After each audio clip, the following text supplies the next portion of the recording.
the absence of the finance minister raises a number of issues, especially at this time. Under normal circumstances, it would not have mattered much, you understand?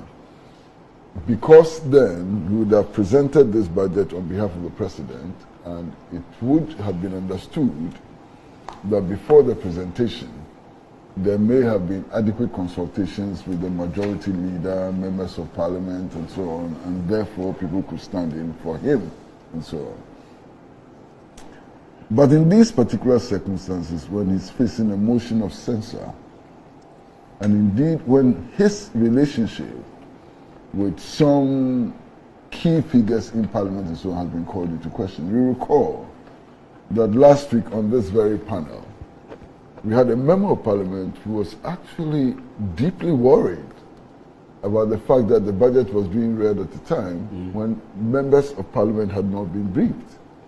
And he asked us, what he was going to say, given the fact that he was seeing the budget for the first time and that there had been no briefing and so on, Now, when you have a situation in which both the majority and the minority, and today I'm using those descriptions, are agreed that the finance minister is not fit, for his position and so on.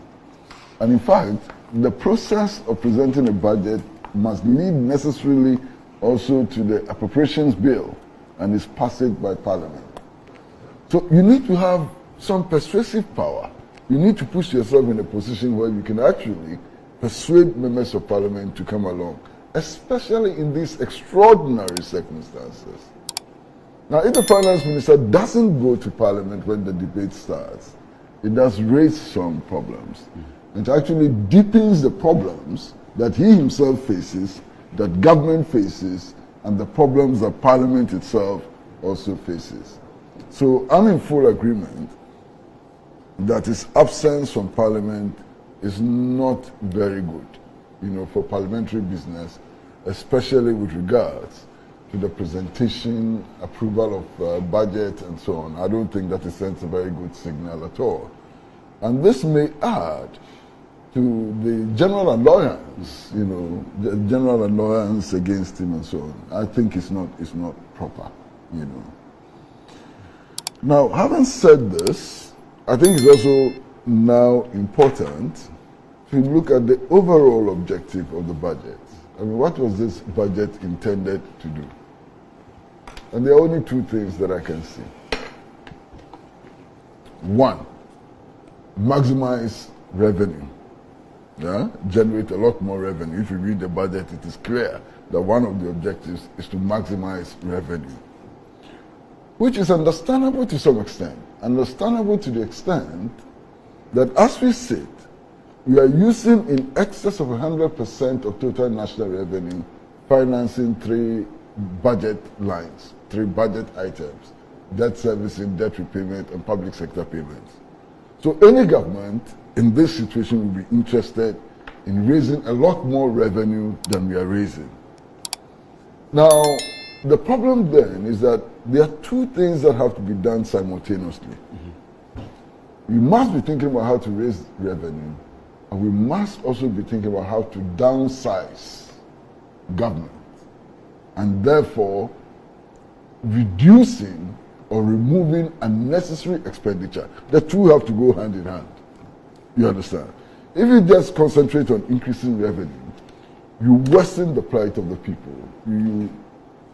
As this budget is bound to do, you increase the level of taxation, which ultimately would lead to price increases and all kinds of things. You understand?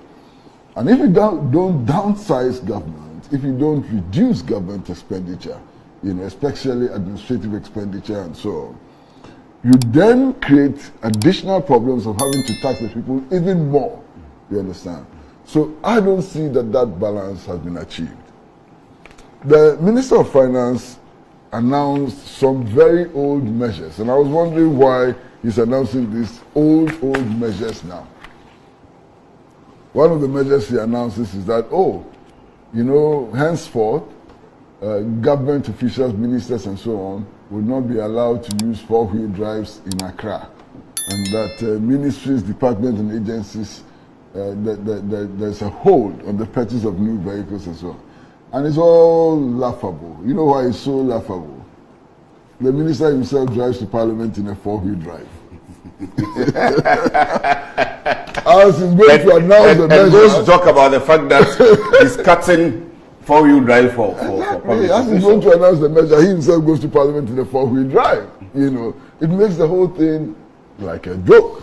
You understand? So, and then